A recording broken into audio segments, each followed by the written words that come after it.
Good morning, interwebbers. Um, my name is Bearclaw, and this is my morning coffee. You may notice that I look slightly asleep. That is, well, because this is my morning coffee, and people generally look relatively asleep when they have their first coffee in the morning. Okay, so the wind is blowing quite, as you can see. Advertising probably my favorite author. But yeah, so with the reason or what I'm going to talk to you guys about, if you haven't noticed, I'm going to talk a bit about books, and more specifically, I'm going to talk about fantasy books. And if you want to get into fantasy reading, or if you've read a lot of or a bit of fantasy before, and um, you relatively liked it, but you didn't really get bitten.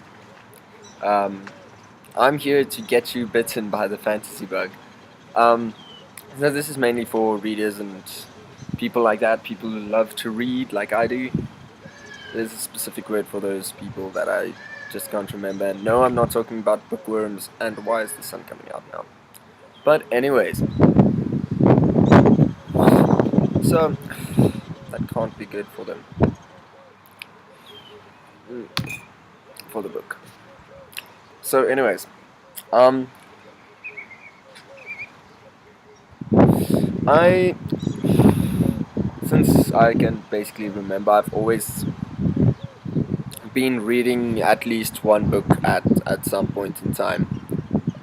And even if I'm reading it very slowly, if I'm reading it very quickly, even waiting for it, saving up money to buy the book or whatever, or waiting for there to be stock at the local bookstore or whatever, I've always had some or other book that I'm busy reading.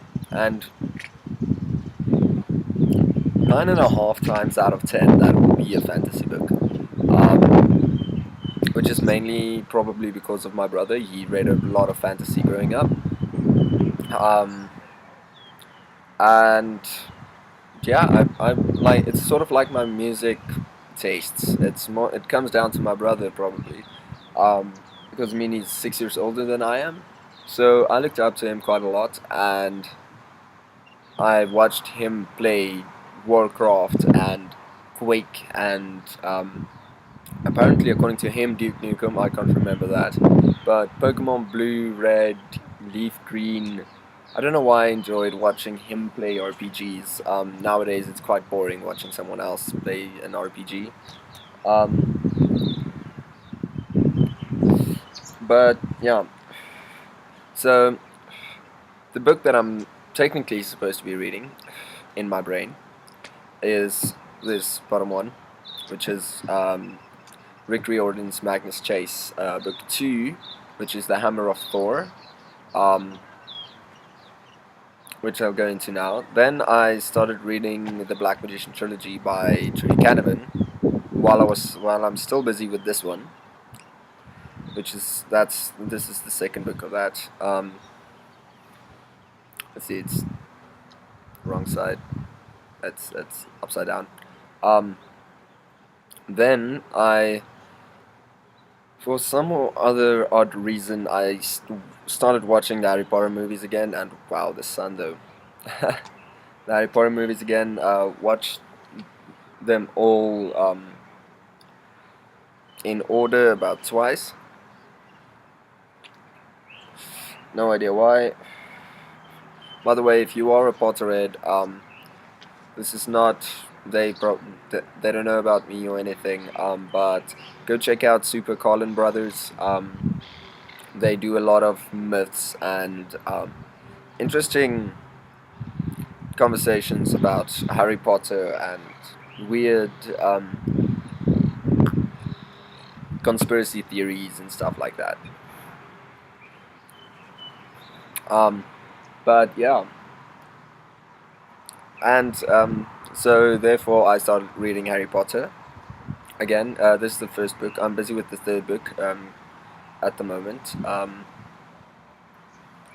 but this isn't really going about what I'm currently busy reading.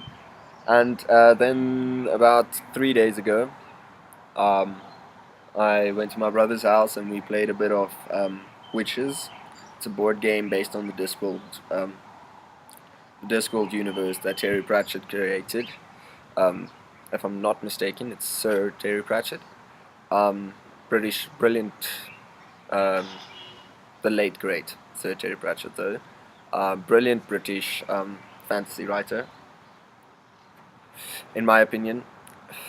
His stuff is a bit out there, but as soon as you get your head wrapped around it, you're in it and you love it. And yes, um, so that's why I realized I'm reading 4 books concurrently.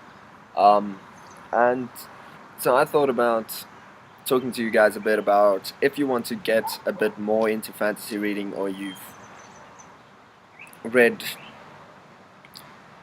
in my personal opinion, iffy fantasy books, stuff like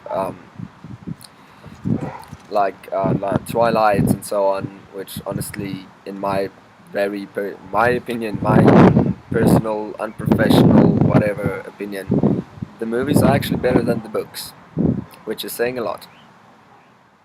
I'm sorry, Stephanie Meyer, you're probably not watching this, you probably never will, but yeah, I'm sorry. Like a lot of people out there, Twilight has relatively polarized people. Like there's a lot of people that really like it. There's a lot of people that really dislike it. And then there's people who just sort of, it's there. I'll watch it if it's on. I'm not gonna do trouble. I'm not gonna like do effort to get to watch it or whatever. But I don't specifically have that big a problem with the movies, except for a lot of mythological inaccuracies concerning, well, werewolves and vampires, which are 2 of the most common mythological creatures in Hollywood or any type of media setting.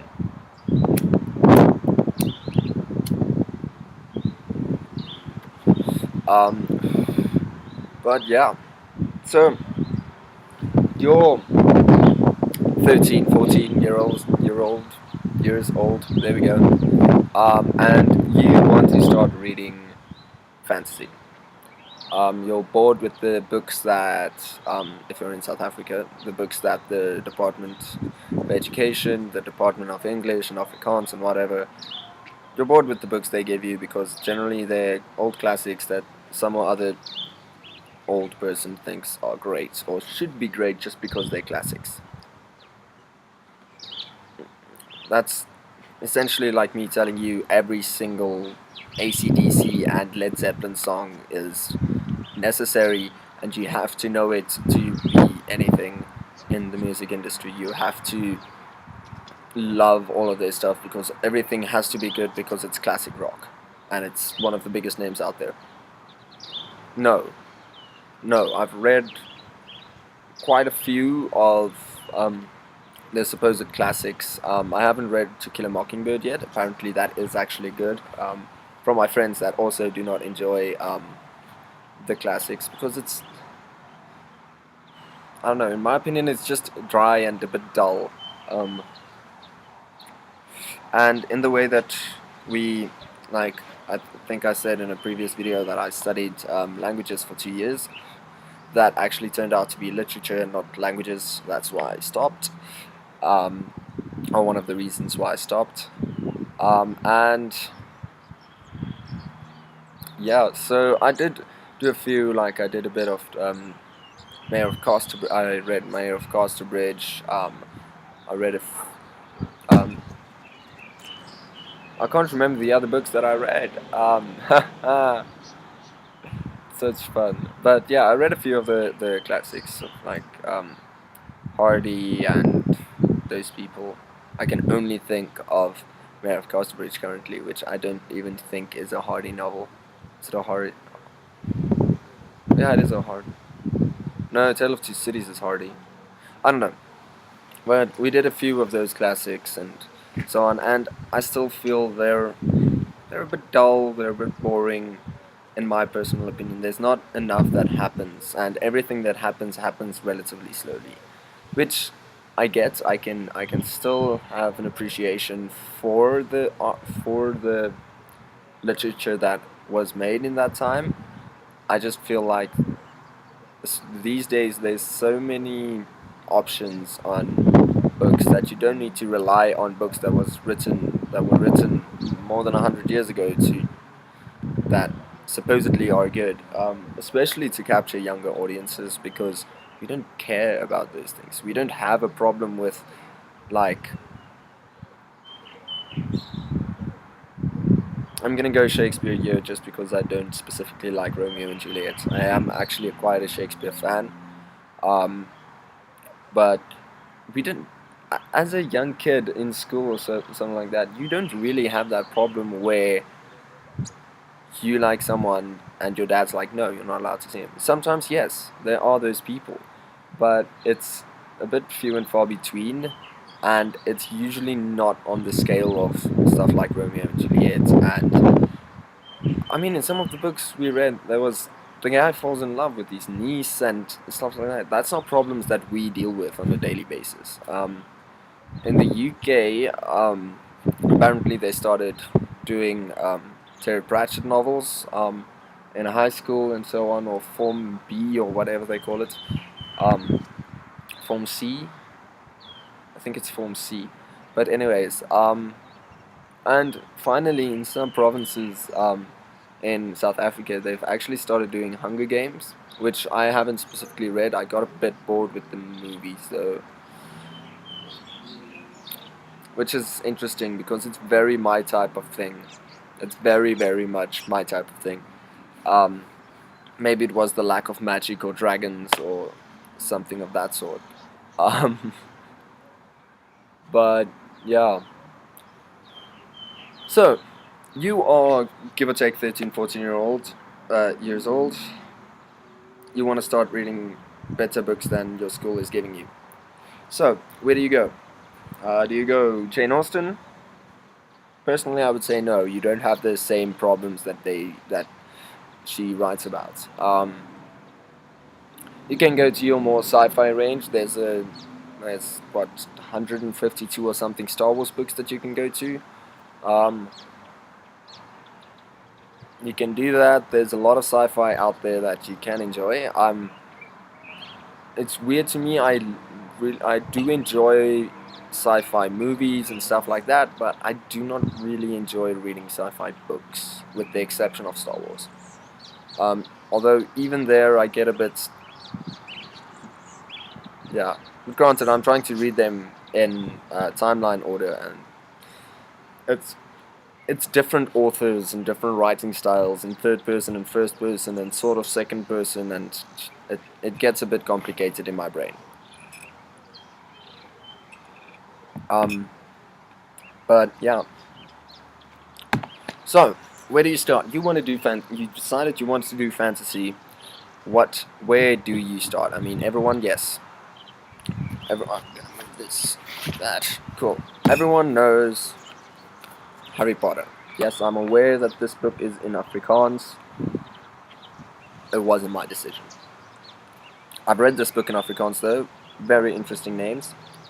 Um, but it's a nice thin book. It's an easy way to get into it. My only problem is with the Harry Potter series in general. In my opinion, it gets a lot more praise than it deserves because everyone's acting like it's the best thing in the world since sliced bread, especially nowadays, which is weird because I think the last movie came out in 2013, 2014, which is 4 years ago. Um, and I mean, yes, we grew up with Harry Potter. We aged like Harry Potter aged. We grew up with Harry, um, which obviously it pulls you in a bit more and so on. And I will always have a soft uh, space in my heart for Harry Potter. But there's a lot of better books out there. Um, that's not to say you shouldn't read Harry Potter. I would say definitely read Harry Potter. I would just say do not start there. Because if you get discouraged by, I think it's book 4, by the 3 random chapters of Dobby in the kitchen where nothing happens, that might give you an indication that that is how all fantasy books are. Because your first book in a genre is usually the book on which you base your opinions on that whole genre. Um, Luckily, a lot of people have changed their opinions in that way, that they give it a second, third chance. Although sometimes still with the wrong books. So yeah, you can start with Harry Potter. It's an easy read. I would just suggest not to, because of my personal opinion. Um, what I would actually, if you're high schoolish, 13, 14-year-old, um, may, even a bit older, then you've probably heard about Percy Jackson. Now, I do not own any physical copies of Percy Jackson, unfortunately. I'm working on it. I am, at some point, I'm going to put this down. I am at some point going to buy myself the Percy Jackson collection, and then go on to the Guardians of Apollo, or whatever that thing's called, and so on and so forth. But yeah, I would say Percy Jackson is. I'm good. Okay. Sorry, some random guy in the street talking to me. Um, but yeah, Percy Jackson is definitely a good way to start. It's a, it's relatively fast paced though. Um, but Percy Jackson is nice and short.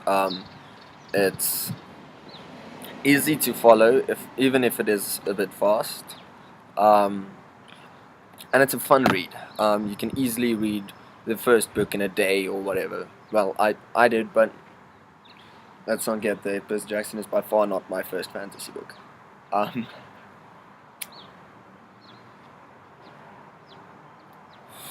but yeah, but then it comes down to what I would actually also suggest, sort of, because Percy Jackson is also a bit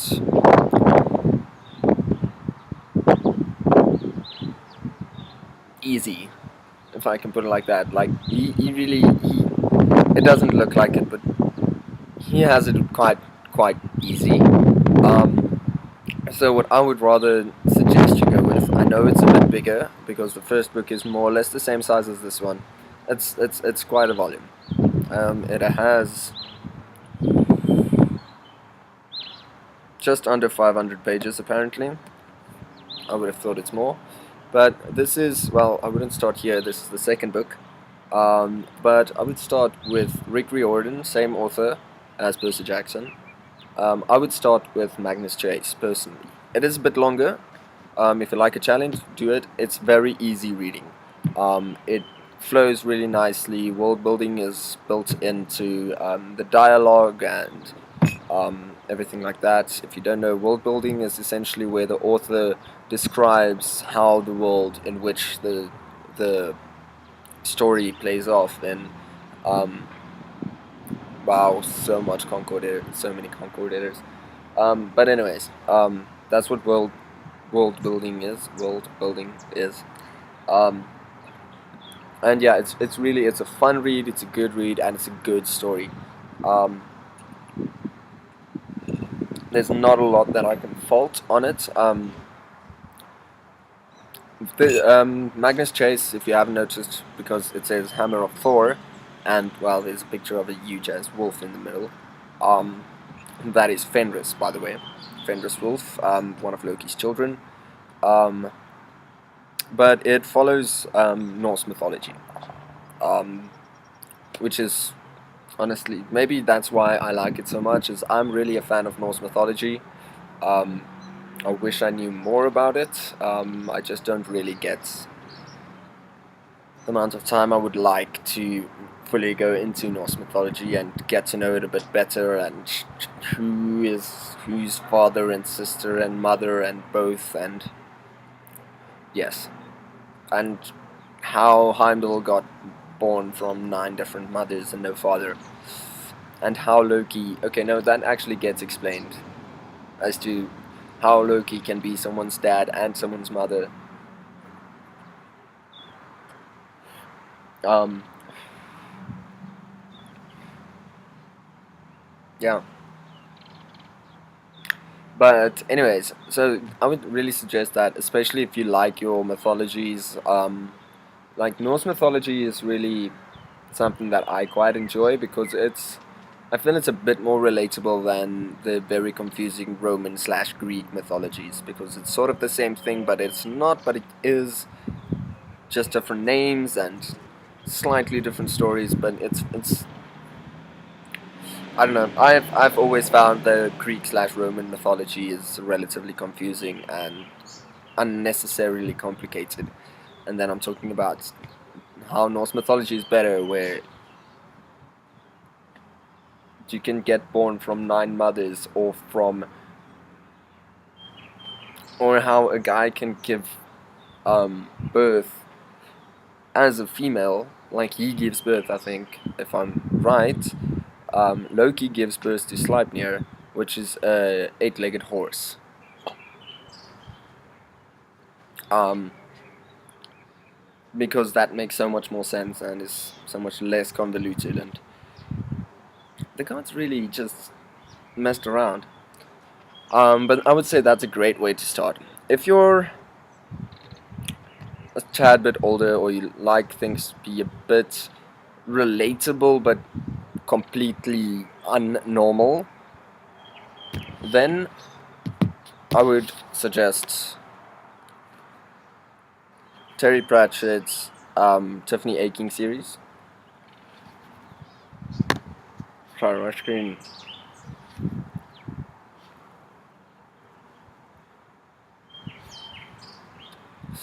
My screen went blank and I can't see how much time I'm using. A lot. But it's fine. So yes, Terry Pratchett, Tiffany Aching series. This is the first book, We Free Men.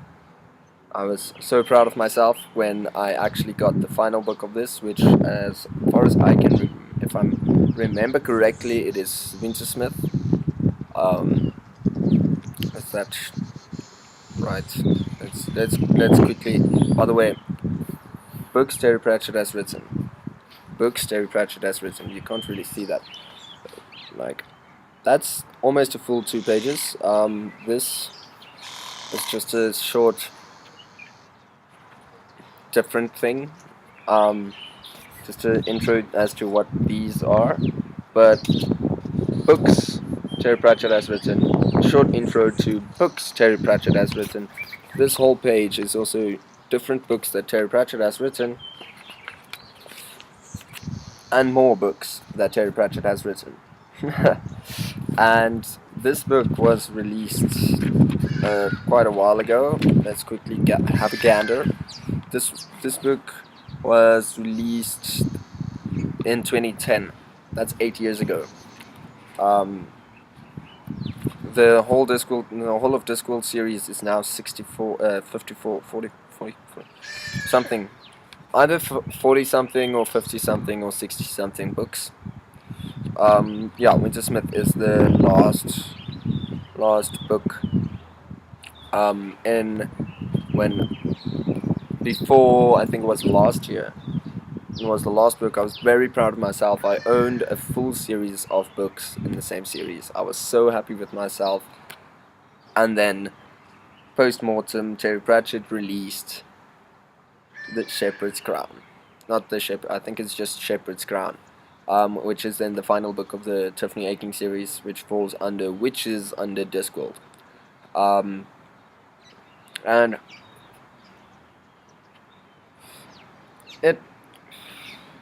it follows a very normal girl who lives on a farm on chalk, which is essentially not chalk really, not the chalk that we know. It's called the chalk.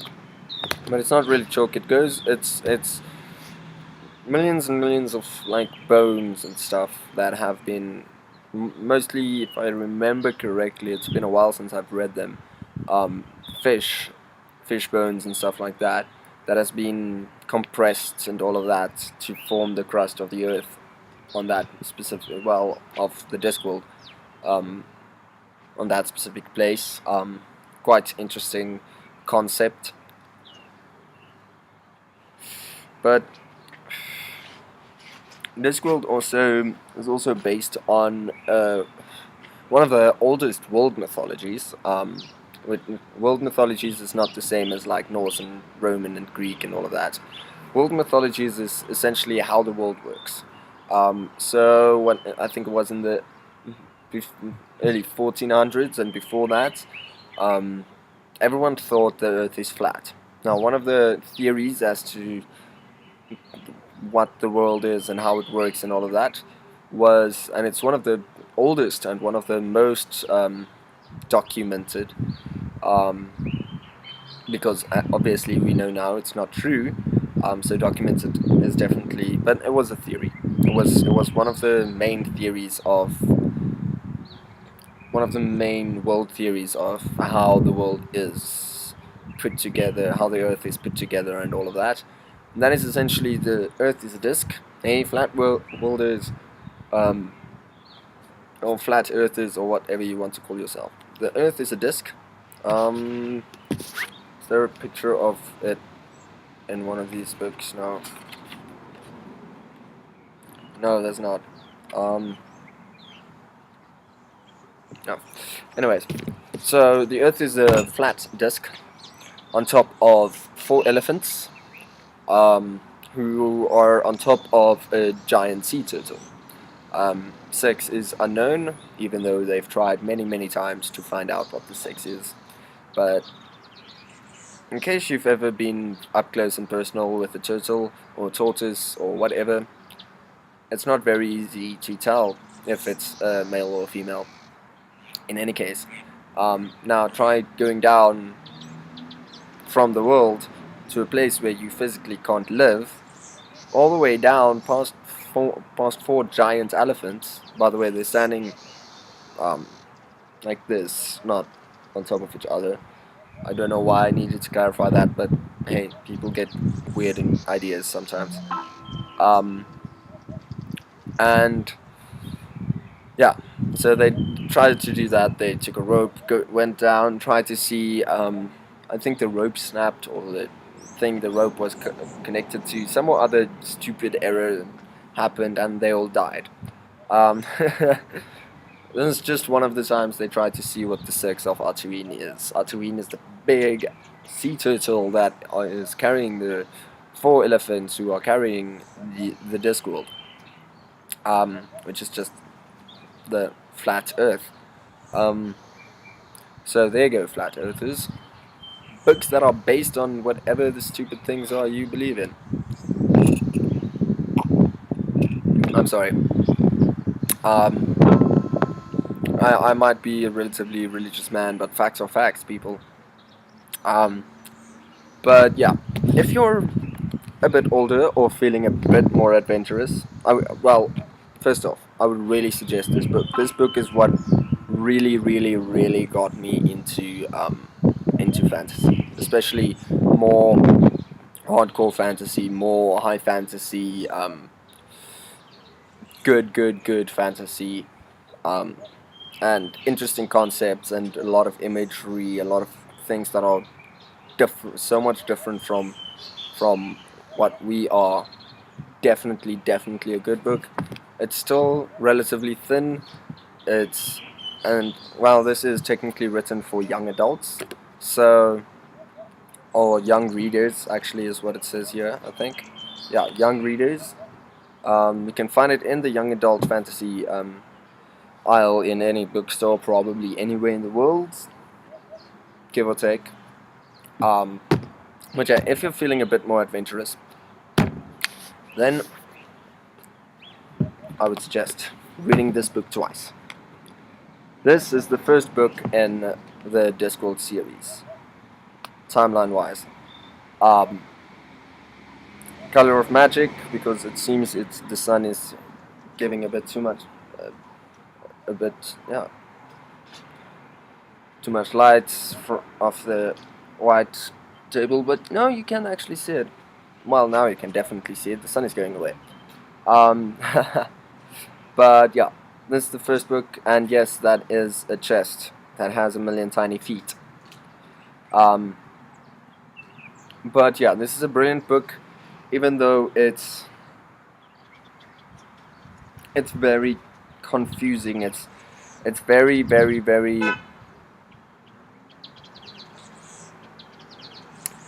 It's interesting. It's This is solidly a work of pure imagination. Pure, pure, pure imagination. Also, Terry Pratchett, Discworld. Still, like I said, it's one of my favorite. It's probably my favorite author. Um, I would suggest, anyways, reading this book twice though, because the first time you'll just be confused. When you read it the second time, you'll get what's going on and you'll understand. And like I said, if you can get your head around the ideas and everything in Discworld, if you can get that there, you're sorted. This helps a bit. This definitely helps a bit, since it's also written for Discworld. But this is sort of the go-to guide on how magic works in the Discworld realm, sort of, and a bit more about different cultures, different places, how the world works, essentially, um, and the rules governing the worlds, and so on. Not physically set rules by a sort of government or whatever, but how the world actually works, like the unspoken rules and stuff like that. This goes into a bit more detail about that. Um, like I said, it's confusing. The first time you read this, it's a difficult read. It's not an easy read the first time. Second time, it's absolutely brilliant. You'll want to watch the good bad movie. I don't know. It's a bad movie, but it's actually good. If that makes any sense. It's really not a good movie. It's a bad movie that is good. Um, that's not like Aragon. Yes, it's sort of like Aragon, which is a bad movie that is... No, Aragon is a good movie that is bad. Um, Aragon is also... I do not personally own Aragon. The Aragon series, or the Inheritance series, I think is what they called it later. I do not physically own it, so I can't show you a copy of it. My brother does, though. That's also a good-ish place to start if you're a bit older. That is definitely young adult. It's quite a beefy book, but it's a good read. It's a fun read. I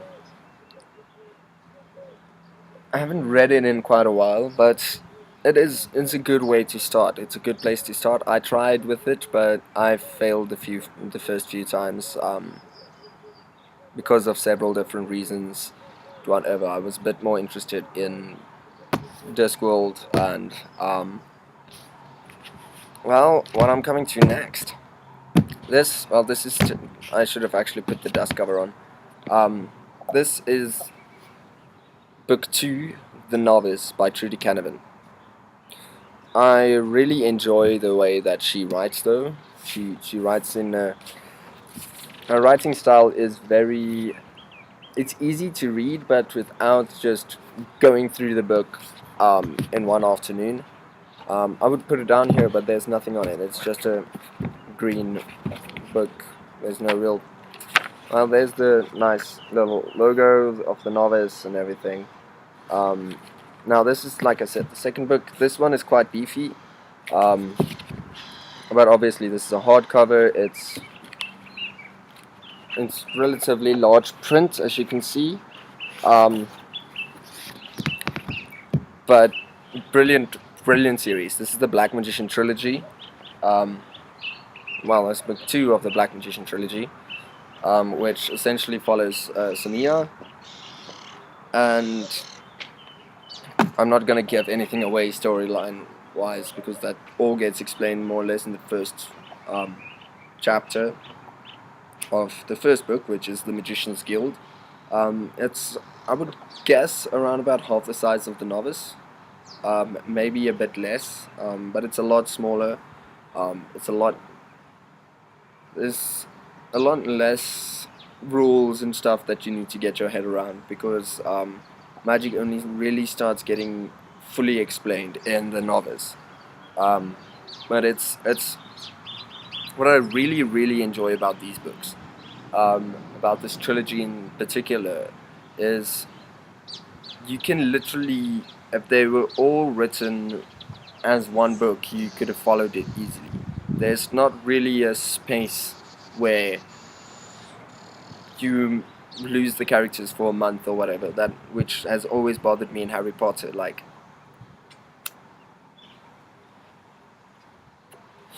cool, goes to Hogwarts, whatever. Everything happens there. Christmas, he stays at Hogwarts, obviously, because, well, the Dursleys. Um, and then he goes back to them, and then we only see him again just before school starts again, or when a random Dementor attacks him, which is also, for some reason, a few days before school starts again. Um, so we sort of lose most of the summer holiday, which I don't really enjoy. Like, if I'm following a character, I want to follow that character. I want to know what he does, when he does it, well, how he does it, all of that. I want to be with him through his journey. Um, where with this, even though with this, let's just put it here. With this, even though the character is female and everything, it's still, even as a guy, it's very easy to follow Sania through her trials and tribulations, and you can also, even though it's written in a very different world, the land of Coralia, and um, it works a lot different from what our world works, um, but it's still very relatable, because that's something I feel that needs to be in a book.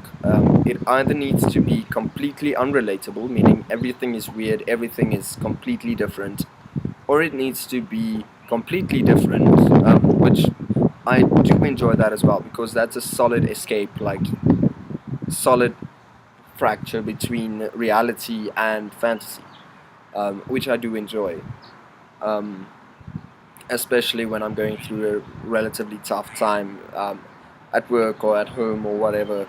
Um, and that has its place. I generally prefer, though, for general reading, to have, well, this video is really long, but it's okay. It's a more instructional video than anything else. Um, I prefer books that you can actually relate to, on a s a- quite a few levels. And this book does it, even though it's set in a completely different world with completely different set of rules and laws and everything. Works a lot different. It's very relatable. You can actually, you understand her trials, you understand her tribulations, um, her problems, her fears, everything. And then you can sort of also live yourself into the character.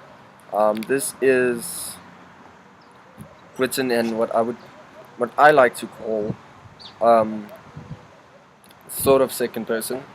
It's sort of second person, in my opinion, is first and third person writing, that sounds more like a narrator type vibes, but it's more first person than third person. So that's why it's a sort of second person. Um, but I do really enjoy this, and this is really a great way to start, especially if you enjoy the darker, um, a bit darker fantasies. Um, like, I mean, people get killed, um, murdered, mass murder. Um, People try to kill other people in broad daylight. It happens, but still, it's very relatable. It's still relatively easy to read. But like I said, it's a completely different world. But like I mean, Suri is a rat. Um, Not the character. The word means rat. But they give you a nice little thing here at the back. This is for slum slang, and then they also. After that, they also have a nice little glossary at the back, which explains to you what all of the different things are. Um, like, for example, a Maluk is essentially an owl. A squimp is like a squirrel. Um, a reaper is essentially sheep. A Ravi, okay, Serini is technically a mouse, and a Ravi is a rat. A Rasuk is essentially like a chicken or a turkey, stuff like that. So she went into a lot of detail creating a completely different world that seems a lot different from ours, but not really that different. You sort of live into the world, and you really start to very quickly understand what they're talking about. Um, Even though it's a completely different concept, a completely different world. It's really it's a really a good book, and I would, from all of these, with the exception maybe of We Free Men, I would suggest starting with this, especially if you like your darker environments. It's really good, and that is The Magician's Guild, by the way. My brother owns this series. I'm just borrowing this book. Um, but yeah, really try and get into that. It's very good, and if you can read these and enjoy these, you'll enjoy all of these as well. Magnus Chase would be a nice little. That's what I actually quite enjoy from the four books that I'm currently reading. Every single one is sort of a bit of an escape when the other one gets a bit too deep or too heavy or whatever. Because this really gets heavy after a while, and then Magnus Chase is sort of quite a bit like comic relief, and then um, We Free Men is like the comfort you go to, because I've read this book probably about 10 times by now. And then Harry Potter is also a sort of comfort, because you know it. I mean, I think most of the people in the generally educated world has seen or heard Harry Potter, Harry Potter story and whatever. Um, but I would honestly, my top pick would be to start with Mora Mora. To start with, I don't know why everyone wants to talk to me this morning. To start with The Magician's Guild by Trudy Canavan. That is not to be confused with The Magicians, the book series, and now TV series, which is also dark fantasy, but that is very, very dark. And that is definitely not teen fantasy or young adult or easy reading. I haven't read the books yet, but it's from the series. It's really not something I would suggest starting on. It's very dark. Yeah. So I would suggest start with The Magician's Guild by Trudy Canavan, or We Free Men by Terry Pratchett. And that has essentially been my spiel for today. So, I have been Bearclaw. You have been the interwebbers. And if you like this video, if you want to see a bit more like my opinion videos on where to start with a certain type of thing or something like that, drop it in the comments below. Any other suggestions, videos you'd like to see or anything like that, that's what the comment section is for. Any tips on how I can better these, except for shortening them, since I'm actually trying that, but yeah, for the last few videos I haven't really succeeded, since this one is very close to an hour, I think, 3/4 of an hour long.